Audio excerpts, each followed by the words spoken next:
So, hi wow life, another video, another share guys, another POV. So, ngayon guys, magbibigay lamang ako ng point of view or let's have a heart-to-heart talk dahil napansin ko marami pa rin sa mga Rochelle fans na hanggang ngayon kilig pa rin ang habol sa Rochelle. Actually, meron naman talagang kilig sa kanilang dalawa, pero bihirang-bihira na lang. Like for example, baka once a month, twice a month, or kung kailan sila magkasama ulit. Dahil nakikita nyo naman ang realidad ng dalawa ngayon na LDR. Lalo na nagdesisyon si Dodong na sa bandang Bukidnon siya magbibigay ng tulong dahil doon niya nakikita na marami pang kailangan tulungan doon. At syempre silang Rachel dahil nag-aaral siya sa diet, hindi manatili siya sa diet. So LDR ang dalawa ngayon. Nakikita naman natin 'yan. Anyways, sa mga gustong umorder ng ating sabon, please message me sa aking FB, Miss M's Life. So, maraming salamat po. So, ito ngayon kasi guys, maraming mga ganitong comment tulad ni Ate Emily na sabi niya, wala nang kilig. And very good naman dito si Ate Eva Nieves na nasabi niya, for kilig ka lang pala. O, diba? Nakita nyo naman ang realidad at sitwasyon ng dalawa na hindi nila priority ang kilig ngayon. Wala na sila sa kilig-kilig era dahil hindi naman na sila for the love team era, 'di ba? Kumbaga, nasa ano na sila ngayon, yung for the mission talaga, si Dodong talaga. Kumbaga, sinasabi nga niya na parang yun na yung ano niya, bokasyon or yun na yung ito yung purpose niya sa buhay, sa mundong ito, ang magbigay tulong sa mga nangangailangan, 'di ba? So, bihirang-bihira na lang talaga na meron silang kilig or katulad nito na magkasama sila sa bakasyon, yun may kilig yan, 'di ba?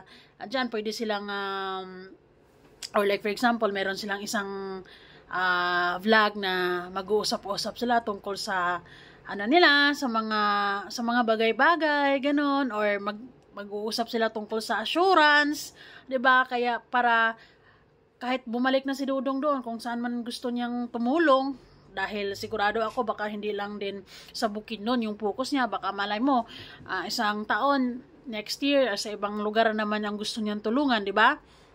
So ayun, yan ang realidad ngayon ng Rochelle, LDR, at ang kilig na hinahanap-hanap nyo, bihira na lang nila yan maibigay kasi nasa era sila ng buhay ngayon na mas priority ni Dodong ang magbigay tulong at silangga naman sa kanyang pag-aaral dyan sa diet. Ganito kasi yun guys, sa mga Rochelle fans dyan na demand pa rin ng kilig. Kumbaga, kung may kilig, okay, di ba? Kung wala namang kilig, tuloy pa din ang suporta kasi Rochelle pa din naman yun. Kaso yung iba kasi, para kasing nanghihina kapag wala ng kilig. Kapag like for example, hindi nila nababalitaan na nagbi-video call lang dalawa or nababalitaan nila na may hindi pagkakaunawaan, nanghihina, nawawala ng lakas, 'di ba?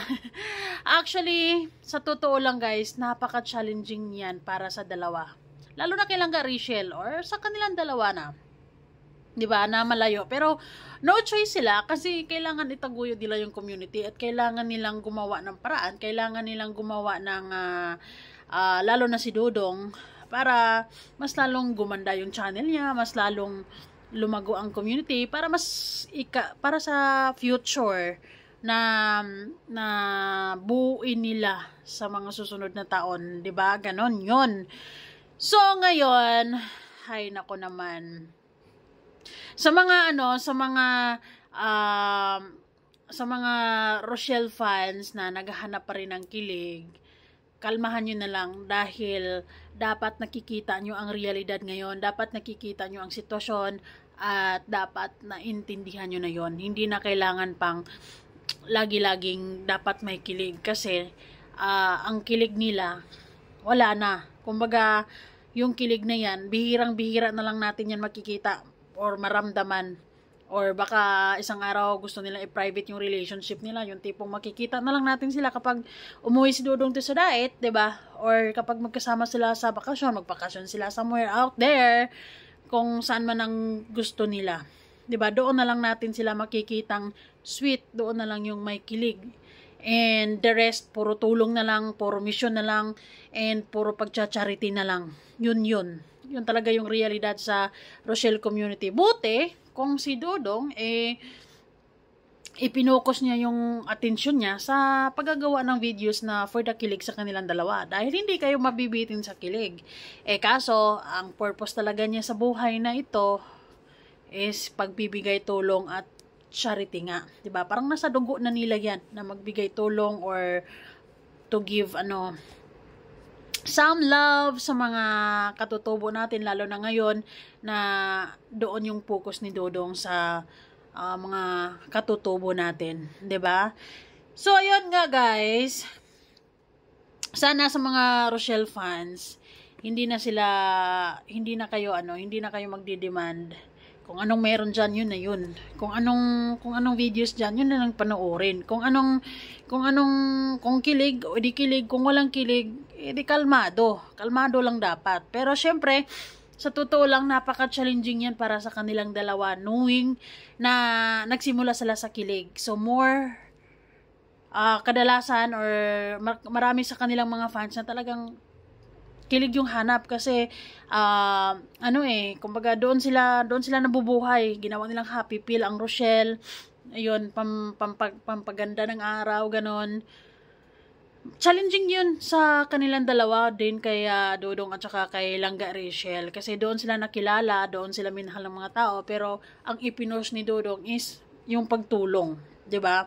Pero good thing, they are blessed to have libu-libong tao pa din na sumusuporta sa kanila. Sa totoo lang, na kahit hindi ganun yung path na pinili nilang dalawa, ay yung mga taong sinasabing solid supporters ay hanggang ngayon nandyan, 'di ba? Nanatili at sumusuporta sa kung ano man ang meron ngayon sa Rochelle community. Tulad ng pagtulong nga, 'di ba?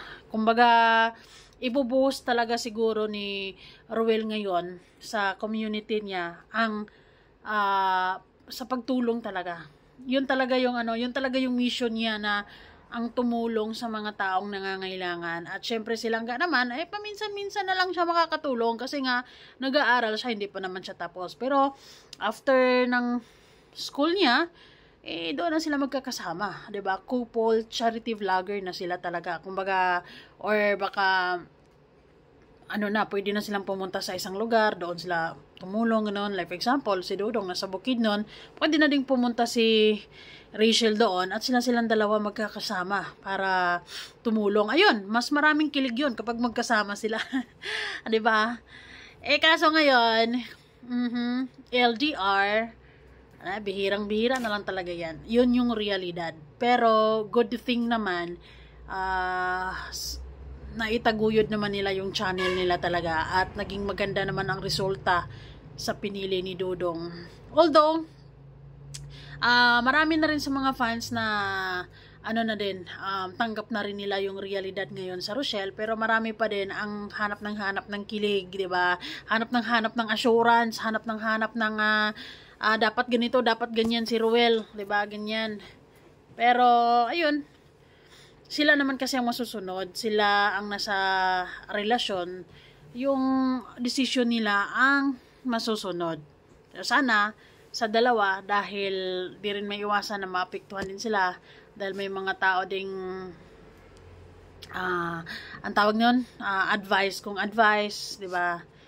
So minsan hindi rin maiwasan na apektuhan na din silang dalawa. At sana maging matatag sila at sila naman yung nagmamahalan, sila naman yung nakaramdam ng pagmamahal na sinasabi nila. So sila mismo dapat ipaglaban nila yung nararamdaman na yon, kahit saan pa man sila, kahit magkalayo pa man sila, 'di ba?